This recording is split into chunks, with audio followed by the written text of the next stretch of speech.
სტრასბურგში საქართველოს მიერ რუსეთის წინააღმდეგ შეტანილი მეორე სახელმწიფოთა შორისი სარჩელის განხილვა უკვე დაიწყო.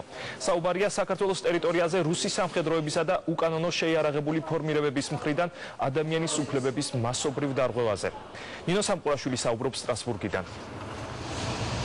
ადამიანის უფლებათა დაცვის ევროპულ სასამართლოში უკვე 1 საათზე მეტია მიმდინარეობს სარჩელის განხილვა. საქართველოს რუსეთის წინააღმდეგ საქმე ნომერი 2 დღეს რუსული დელეგაცია არის განსაკუთრებულად მომზადებული ამ პროცესისათვის და ისინი დღეს 15 კაციანი უცხოელ ადვოკატთა ჯგუფით გამოცხადდნენ პროცესზე. ასევე პროცესს ესწრება სამშვიდობოების ყოფილი სარდალი მარატ ყულახმეტოვი, რომელიც არის რუსეთის ფედერაციის საგარეო საქმეთა სამინისტროს წარმომადგენელი, მაგრამ ის თუ რა არგუმენტებს დაუპირისპირებს ქართულ დელეგაციას, რუსული მხარე ამ დროისათვის ცნობილი არ არის.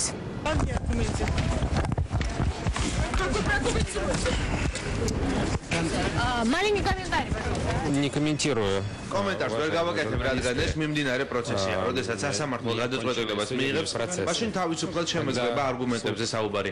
დღევანდელი ზეპირი მოსმენის შედეგებსაც დაველოდები.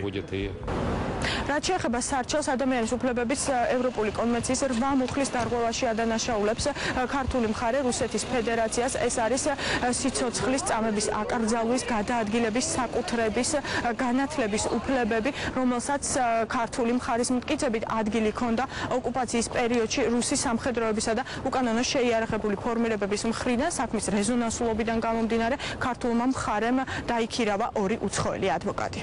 რუსეთის ფედერაცია არის პასუხისმგებელი საქართველოში 2008 წლის აგრესიის დროს ჩადენილ ადამიანის უფლებების დარღვევაზე, როგორც უშუალოდ რუსის სამხედროების მოქმედების გამო, ასევე იმ შეიარაღებული ფორმირებების მოქმედების გამო, რომელზეც რუსეთს ჰქონდა კონტროლი. იწყება პროცესი, ძალიან დიდი იმედები გვაქვს, იმიტომ რომ ამ გადაწყვეტილებას საკმაოდ დიდი მნიშვნელობა ექნება მე ყოველი ჩვენთანისთვის ქვეყნის დეოკუპაციის თვალსაზრისით, ტერიტორიული თემების აღდგენის თვალსაზრისით.